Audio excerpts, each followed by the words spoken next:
नमस्कार. आज आपण निपाणी परिसरात बस स्टँड जवळ आलेलो आहोत. तर 31 डिसेंबर बद्दल लोकांचं काय नियोजन आहे ते जाणून घेणार आहोत. तर काय 31 डिसेंबर बद्दल तुमचं काय नियोजन आहे यावर्षी? आम्ही काय गुरुवार करणार नाही, आम्ही 1 तारखेला करणार. 1 तारखेला 31 डिसेंबर करणार आहे. तुमचं काय नियोजन आहे 31 डिसेंबरचं? तर देवाचं आहे 1 तारखेलाच आहे. 1 तारखेलाच आहे. यावेळी 31 डिसेंबरचं नियोजन 1 तारखेला केलेलं आहे, कारण या 31 डिसेंबरच्या दिवशी एकादश येते. त्यामुळं यांनी एकादशच्या मुळे 31 डिसेंबरचं नियोजन 1 तारखेला केलेलं. भावनो तुम्ही 31 डिसेंबर कशा प्रकारे साजरे करणार आहे आणि तुमचं काय नियोजन?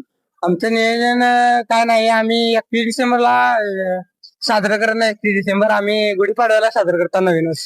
नवीन वर्ष तर तुमचं काय नियोजन आहे? आमचं काय नाही नियोजन. आम्ही गुढीपाडव्याला नवीन वर्ष झालं. सगळी गुढीपाडव्याला नवीन वर्षावर साजरे करत आहे. आता जे 31 डिसेंबर सगळीकडे हवा सुरू आहे, तर आपली भारतीय संस्कृती आणि आपला हिंदू धर्म एवढा महान आहे की 31 डिसेंबर हे ख्रिश्चनांचा आहे. म्हणजे आता 2025 आणि 2026 वर्षापूर्वी 31 डिसेंबर साजरा करतात. पण आपली भारतीय संस्कृती एवढी मोठी महान आहे की आपली हजारो लाखो वर्ष झाली प्रभू रामचंद्र असतील, भगवान श्रीकृष्ण असतील, छत्रपती शिवाजी महाराज असतील, तर यांच्या पिढ्यानुसार आपण गुढीपाडव्याला नवीन वर्ष साजरं करतोय. तर गुढीपाडव्याला आपण का साजरं करतोय? तर सगळ्या निसर्गाचा नियम बघा की गुढीपाडव्याला नवीन झाडांना पालवी फुटत्या. म्हणजे निसर्गाचा नियम सुद्धा की नवीन त्यावेळी सुरू होतोय. आता 31 डिसेंबरच्या दिवशी निसर्गात काही बदल होत नाही. हाय तसा दिवस येतोय आणि दुसऱ्या दिवशीचा हाय तसा दिवस उजळतोय.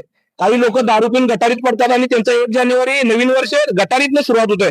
पण आपला संस्कृती, आपली भारतीय संस्कृती असेल किंवा आपला हिंदू धर्म असेल की 31 डिसेंबरला न करता गुढीपाडव्याला नवीन वर्ष साजरं केलं तर निसर्गात झाडांना पालवी फुटलेल्या आपण पाहू शकतोय. पक्षी वगैरे घरटं बांधण्याचं काम त्या गुढीपाडव्याच्या दिवशी साजरं करतात.